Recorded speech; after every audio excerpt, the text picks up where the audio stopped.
of playing this game. Hall of Fame review time. Right? That's literally, it's one of the only reasons I play.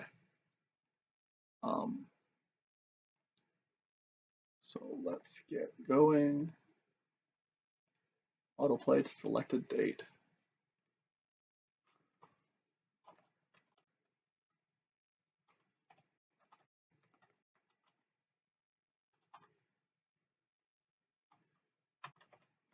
Okay.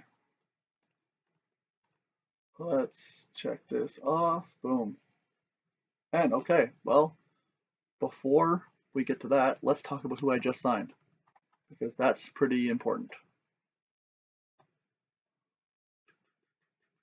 Boom, boom, boom. Okay. I just signed a great relief pitcher who was not so good for Minnesota last year.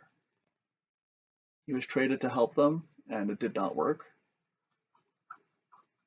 And so I got him on a pretty decent deal. And he's not going to be my closer. He's going to be my pure setup guy. But now I have another wonderful pitcher. Steph, yeah, he might be upset that he's not the closer, but I didn't guarantee it to him. So there's a wonderful pitcher who's pitched here before and who will help anchor the staff. So that's pretty good. Now, that does mean that I'm kind of tied up with some relievers, but he's a free agent next year. He's a free agent after one more year because with a player option. So I'm fine with that. And he's a free agent next year. So I have a bunch of guys I can get rid of anytime, and I won't be too mad about it.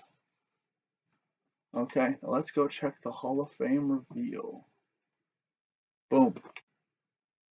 Well, that is just amazing. The two guys tied for the stolen bases career lead both got elected in the same year. Eric Kick Jones played from 1987 to 2003.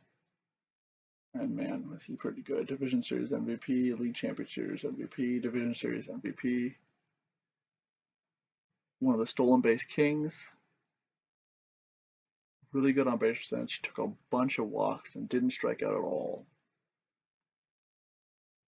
I've been fighting to get him in the Hall of Fame forever because he has a .318 average.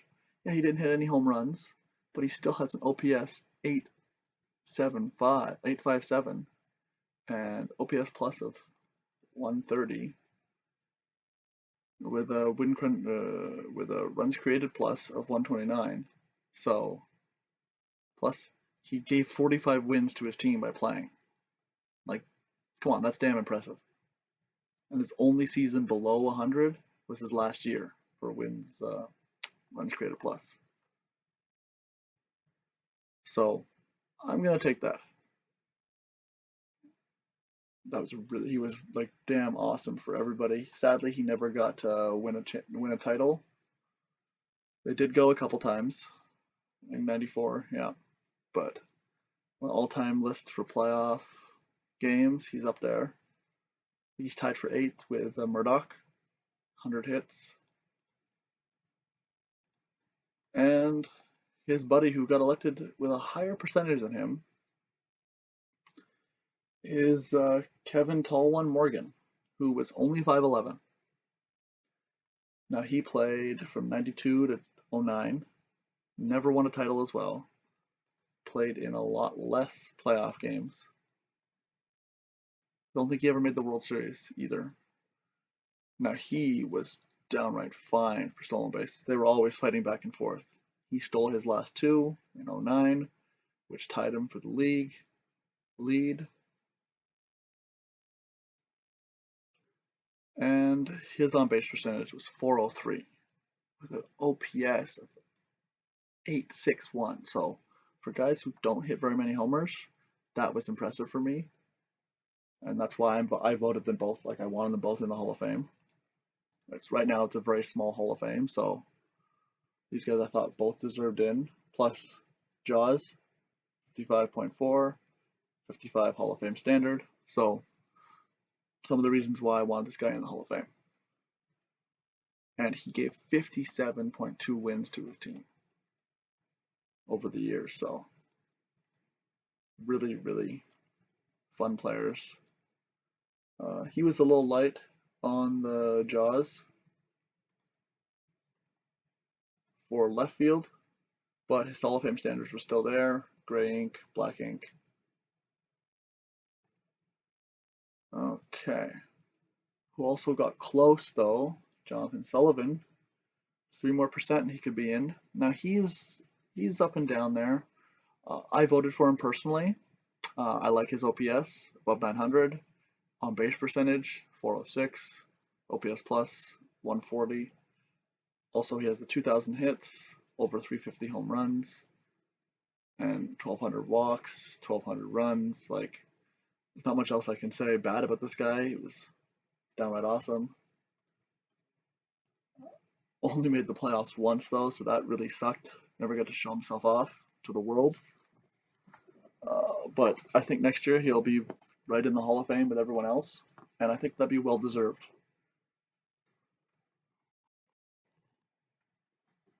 In my opinion, because he was an all-around player.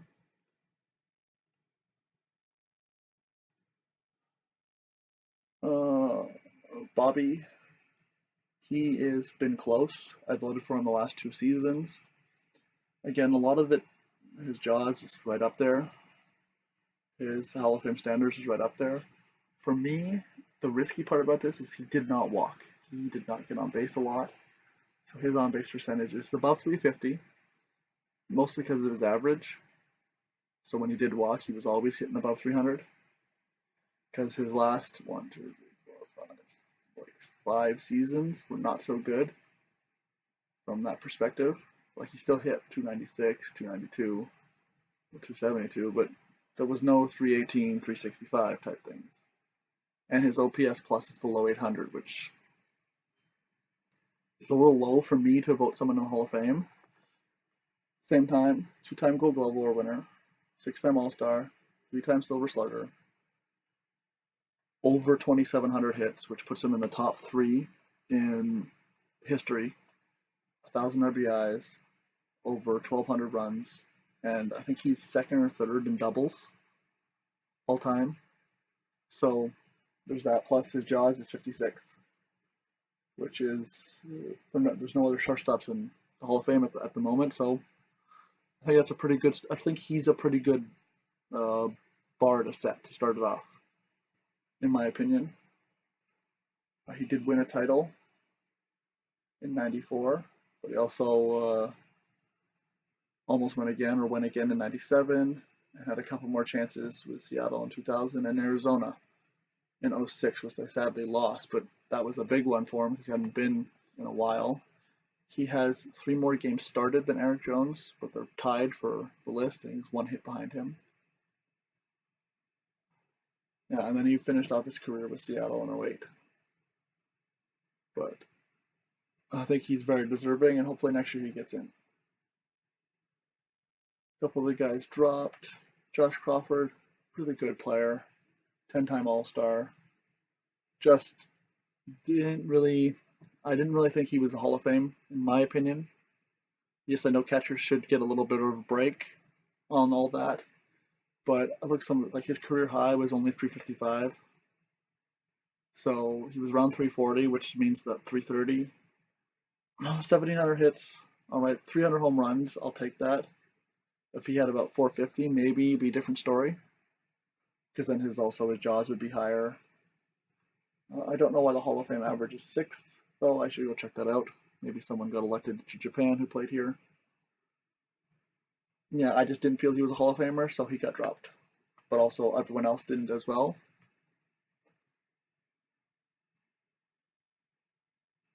And that's about it.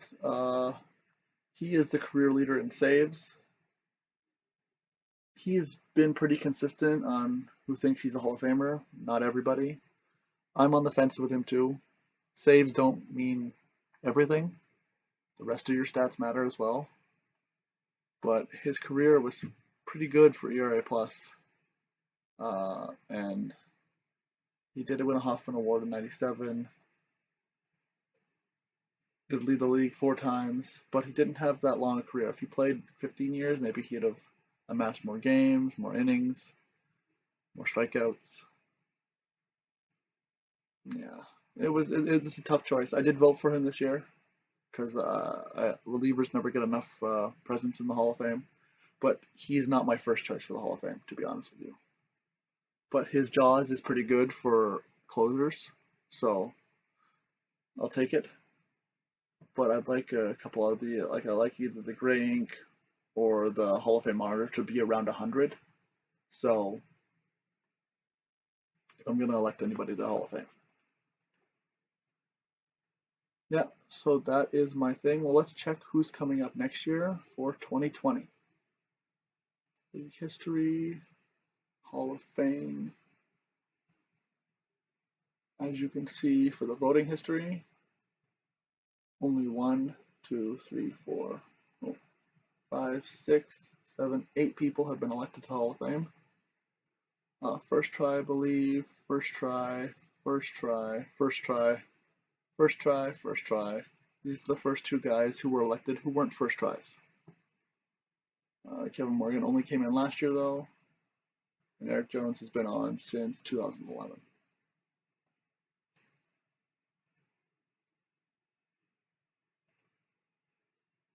Okay, I saw 2 Jonathan Sullivans. I was like, what? That's pretty freaky. Okay, view upcoming eligible players. 2020. So the next year, no one who's really going to stand out. Hall of Fame eligible based on the standards, and even standards I set. All players except there are 2 hitters. So I think he's a Hall of Famer. I don't know about you guys, but I think he is. And yeah, a little low on base percentage, but his slugging is above 850. He has the WAR. Also, he's a former MVP in '99 with Milwaukee. Almost 2,300 hits, almost 400 home runs, over 400 doubles. Yeah, he is definitely a Hall of Famer. Not first ballot though, in my opinion. Definitely fourth, third, or fourth ballot. Uh, and his runs created plus is 137, so that's pretty good. Definitely going to give him a vote, but maybe not in the first year. He's a little bit lighter. He's below 50 on the Jaws, but that could be because I played 14 years. Almost 2,400 hits, over 1,000 walks, almost 400 on base percentage. Yeah, his OPS is a little low, but mostly because he doesn't hit home runs. Did have over 500 doubles, so he looks like he could be a chance to win Hall of Fame induction. Did win a World Series. He's a pretty good player. 124 runs created plus, and 35 wins for his team. So he could get in the Hall of Fame. I'm definitely going to vote for him, but we'll see how long I do vote for him. But this, with that average and those hits, just below 850, I could see myself voting for him every year, except the first one, because I don't believe he's a first ballot Hall of Famer. Okay, and the next one would be this first baseman, Lee. Now, I don't think he's going to get into the Hall of Fame. He did have some amazing seasons for Kansas City, like downright amazing, but the rest of his career was not so good. So he's probably not going to get in, but pretty good standards there. Johnny does not look like he's going to get in. Below 800, below 108. Good average, good on base percentage, decent amount of hits. He did walk more than he struck out. Defensively, he wasn't bad, but he just didn't do enough to seem like he might to get the numbers don't say he did enough. I'll take a deeper dive when I do my Hall of Fame voting, but he might get a vote for me. We'll see. I like to see how the AI votes for them. A lot of players in their first year. Some players who I think definitely belong in the Hall of Fame, like Chris. He might get a first round ballot from me just because I think he might deserve it. But I'm not 100% sure. Like his Jaws shows that he could be a Hall of Famer, and I'm gonna look into that. Look at that nice whip. He gets undervalued for standards and stuff because of strikeouts. He only struck out 6.4 per game, but his ERA plus was high. He only walked 2.6 a game, so and his ERA was nice and low, like below 350 for God's sakes. So he could get a couple votes from me as well. But that's the iffy part about voting for the Hall of Fame. It's what your preference is and what you think. He pitched well into his end of years, but then there's the thing. His FIP was well over 100. So he was getting really lucky by fielding, I guess. Because his FIP is 104, it's like what 10 103. He had a 4.453 ERA. But he did bring 21 wins to his team overall, so it's something to look into. Definitely for sure. And only got one postseason game in relief. Okay, well, that's about it for me. I will talk to you guys with my next video, and I think I might do a spring training video this year to show you what I'm looking for to pick for my team, and how I'm going to decide what's going on and what positions are up for battle and who the general consensus is, what my pre thoughts are going to be on who's I'm going to release or let go or try and trade before spring training is done. And also I'll talk to you about who else I signed and all that jazz. Thank you guys for watching. I hope you enjoyed it. Peace out, guys.